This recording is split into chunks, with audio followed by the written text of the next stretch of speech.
Rahim, Assalamu alaikum, dear student. I really hope that you would be fine and shine by Allah's grace. This is Tanzila Thebo from e-learning with Tanzila Thebo Academy. Today again, I have brought one of the very important topics of English grammar, which is called types of sentences. And here I would like to make you understand one thing that this topic, like types of sentences, this topic is divided into two categories. One is like it is basis on function, and the second is structure. So in this lecture I'm going to make you focus on types of sentences and its function. So there are basically four types of sentences which are mentioned here, but five is as well, which is used, but most of the students don't know its name. So first one is that declarative sentence, second one is that interrogative sentence, third one imperative, fourth one exclamative sentence. Actually these four sentences, types of sentences, are found in each every book, I would say, but the fifth one is optative one. It is also very very useful and we use it even in daily routine, but the matter of fact that we don't know its name while using this type of sentence, right? So let's get started. First of all, we need to understand what is a sentence. Sentence होता क्या है? देखिए, sentence एक group of words होता है, ठीक है ना? Sentence is a group of words and basically it is having three characteristics.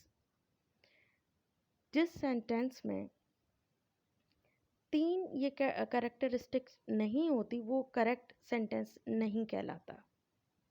अब वो कौन सी हैं? देखिए, first one is that there should be complete thought, और can be said that there should be complete sense. अगर मैं ये बात कहूँ ब्लैक ड्रेस इज दी, ये क्या है? एक ग्रुप ऑफ वर्ड्स है, black dress is the, but it's not making any sense. Sense बन रहा है? समझ ही नहीं आ रहा, बस वर्ड्स हैं black dress is the. But इसको अगर हम करेक्ट करके लिखते हैं, जो हमारी फर्स्ट करेक्टरिस्टिक्स है कंप्लीट थॉट, उसको इन ऑर्डर लिखते हैं, तभी वो हमें कंप्लीट सेंस देगा. जैसे मैं कहूँ द ड्रेस इज ब्लैक. देखिए, वर्ड्स वही हैं, ग्रुप ऑफ वर्ड्स वही है, बट इसको इन ऑर्डर में लिख दिया हमने, करेक्ट ऑर्डर में लिख दिया, तो it's making sense now. So first characteristics is that complete thought, complete sense भी हम कह सकते हैं. दूसरा कि subject and a verb combination. देखें, हर सेंटेंस में वर्ब ज़रूर होता है, ये बात हमेशा जहन में रखिएगा. Without verb a sentence can't be made. No, it's impossible. Like she works hard, वो मेहनत करती है, ठीक है ना? शी वर्क्स हार्ड, सब्जेक्ट है, शी है, this is deemed as a subject. And works, works आप जानते हैं ये वर्ब है.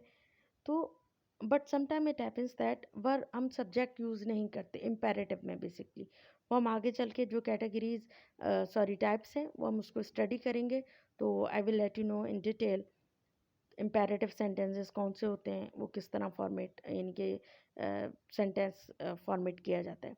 So put the mobile here, ये एक इम्पेरेटिव है. Put the mobile here, mobile आप यहाँ रख दें, ठीक है ना? ये पुट क्या है? सब्जेक्ट है. तो पहला कैरेक्टरिस्टिक्स क्या था कि गिव दी कंप्लीट सेंस, ठीक है. सेकंड क्या है? Subject and verb combination. ये कम्बिनेशन है जो सेंटेंस की हम बात कर रहे हैं. सेंटेंस होता क्या है कि it gives complete sense and it has subject and verb combination. And third one is that meaning. देखिए, मीनिंग डिफरेंट हो सकती हैं, हर सेंटेंस की मीनिंग डिफरेंट हो सकती है. लाइक स्टेटमेंट हो सकती है, कोई हम स्टेटमेंट देते हैं, जब वो मैं आगे चल के आपको अभी समझाऊंगी डिटेल में. क्वेश्चन हो सकता है मीनिंग में, ठीक है ना? कमांड हो सकती है, या एक्सक्लेमेशन हो सकता है जो सेंटेंस फॉर्मेशन हो. तो इन तीन चीज़ों का लाजमी होना है सेंटेंस में. One is complete thought which is also called complete sense, right? And then subject and verb combination, and last one is meaning. Meaning again मैंने ही कहा कि डिफरेंट हो सकती हैं। तो ये होता है सेंटेंस। पहला तो हमने ये जान लिया कि what is sentence, right? So now let's come to the main topic, types of sentences. देखें अगेन मैं इस चीज़ को क्लियर करना चाहूँगी, types of sentences, this topic is divided into two categories. One is its function, type sentences के function क्या होते हैं। फिर आ जाता है second category, structure, depend on structure, based on structure. तो वो हम नेक्स्ट लेक्चर में इंशाल्लाह उस चीज़ को कवर अप करेंगे इंशाल्लाह। सो फर्स्ट हो जाता है declarative sentence, imperative, then interrogative, exclamatory and then optative. तो फर्स्ट वन होता है डिक्लेरेटिव सेंटेंसेस। लेकिन डिक्लेरेटिव सेंटेंसेस का होता है टेल इन्फॉर्मेशन। कोई भी आप स्टेटमेंट दे दें किसी चीज़ के बारे में या अपना ओपिनियन शेयर करें। So this is called declarative sentences. Like अगर मैं ये बात कहूँ, a book is man's best friend, ये एक स्टेटमेंट है, ठीक है ना। एक बुक अच्छी बेस्ट फ्रेंड होती है एक इंसान के लिए, एक इंसान की। So this is deemed as a statement, experience based statement आप कर सकते हैं। The tea is fantastic. अब देखें ये जो टेस्ट है टी का, हम इसको बयान कर रहे हैं, डिफाइन कर रहे हैं, डिस्क्राइब कर रहे हैं, ठीक है ना। The tea is fantastic, she is a beautiful girl. अब हम एक गर्ल की ब्यूटी को डिस्क्राइब कर रहे हैं, she is a beautiful girl, she is pretty girl. So we are just telling something about, right? We are telling something about it, we are telling something about that this girl. So this is called declarative sentences, ठीक हो गया। अब देखिए interrogative sentences क्या होता है। As you know that, ask a query, कोई ऐसी क्वेश्चन पूछना। देखें WH फैमिली एक होता है, जैसे व्हाट, वेयर, हाउ, व्हेन। तो इनको हम इंट्रोगेटिव सेंटेंसेस कहते हैं। जैसे मैं कहूँ how are you, who is there, वहाँ कौन है, where is, why is he upset, वो क्यों दुखी है, वेयर इज़ माई मोबाइल, कहाँ है मेरा mobile, when are they coming, वो कब आ रहे हैं। So this kind of sentences are deemed as a interrogative sentences.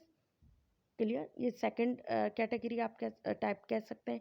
Third type है imperative sentences.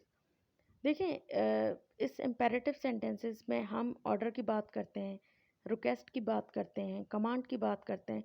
So it basically gives command और आस्क फॉर रिक्वेस्ट। और इसमें जो आता है जो पंक्चुएशन की अगर मैं बात करूँ, फुल स्टॉप आता है, ठीक है, या एक्सक्लेमेटरी भी आ जाता है, वो इमोशन बेस्ड होता है। हम किस फोर्स से बात कर रहे हैं। जैसे मैं कहूँ वेट फॉर मी, तो ये एक इमोशंस के तहत अगर मैं कहती हूँ प्लीज़ वेट फॉर मी और वेट फॉर मी सिंपली, तो जिस वे में मैं कहूँगी वो हमारी फीलिंग्स को बता रहा होता है। टाइपिंग में भी हम जब हम टेक्स्ट पे बात करते हैं या कोई ऐसा नोट लिखते हैं, तो ये जो हमारे पंक्चुएशन होती है, इट प्लेज वाइटर रोल, ठीक है। Leave the book under my doormat, under my doormat, या so please join me in the study. So ये क्या है, इम्पेरेटिव है। इम्पेरेटिव को आप कैसे पहचानोगे ये इम्पेरेटिव है या डिक्लेरेटिव है। देखिए इम्पेरेटिव में कभी भी सब्जेक्ट यूज़ नहीं होता, डायरेक्ट वो वर्ब से स्टार्ट होता है, बेस फॉर्म ऑफ वर्ब से स्टार्ट होता है सेंटेंस, ठीक हो गया। अब देखें exclamatory sentences, it is very very useful one, and I really want you to use it correctly. होता क्या है, exclamatory sentences is all about emotions, express strong emotions और फीलिंग्स। इसमें जो मोस्टली यूज़ होता है ना, एक ही पंक्चुएशन मार्क यूज़ होती है, वो होती है जैसे आपको मैं कहूँ कि आप हैप्पी हो, सैड हो, या स्कैर्ड हो या दुखी हो, गॉड फॉरबिड्स, तो वो हम इस तरह एक्सप्रेस करते हैं कि एक्सक्लेमेटरी कह दें तो पंक्चुएशन मार्क लगाते हैं। What a pleasant surprise, glad to meet you, sorry to hear it. जैसे हम किसी की डेथ के बारे में हम सुनते हैं, तो वी से इट ना, oh sorry to hear it, she is such a nice girl. So that's how we, when we, देखें डिक्लेरेटिव सेंटेंसेस भी हम इसको बना सकते हैं। अगर मैं कहूँ she is such a nice girl, मेरा वे जो होगा ना, way of speaking, way of saying, it makes the difference. अगर मैं कहूँ शी इज़ नाइस गर्ल, ठीक है, बस वहाँ आप फुल स्टॉप कर सकते हो। बट जब आप फीलिंग्स के साथ कह रहे होते हैं ना, जब आप इमोशंस अपने शेयर कर रहे होते हैं, जैसे मैं कहूँ, hey glad to meet you, the way we say it ना, वो हमारे इमोशंस को, हमारी फीलिंग्स को, हमारी एनर्जी जो होती है वो सब कुछ बता जाती है। सो जब while texting, while writing, we need to learn these things. ठीक है, एक्सक्लेमेटरी सेंटेंसेस इस तरह के होते हैं। अब देखें optative sentences, it is used, but most of the student don't know what is called, what is it called, so I have mentioned here। देखें एक्सप्रेस विश और प्रेयर, देखिए मे गॉड ब्लेस अस, ठीक है, again वही बात आती है, ये किस अंदाज से हम कहते हैं वो इम्पोर्टेंट होता है। जैसे मैं कहूँ may God help us in this situation, और wish you a very successful married life. अगर मैं नॉर्मली कहूँ wish you a very successful married life, बस एक ये हम नॉर्मली हमने कह दिया, बट विथ फीलिंग्स अगर हम कहेंगे, with emotions, with energy we say it, so हम एक्सक्लेमेटरी पंक्चुएशन मार्क यूज़ करेंगे, like wish you all the best. So the main thing is that how do you say it, it makes the difference. So these were the types of sentences based on its function। hopefully आपको ये lecture बहुत अच्छे से समझ आ गया होगा, but still if you have any kind of query, any confusion, feel free to ask me। inshallah next lecture में हम इसके types of sentences based on structure पढ़ेंगे, which is also extremely important topic। So see you in the next lecture, take care।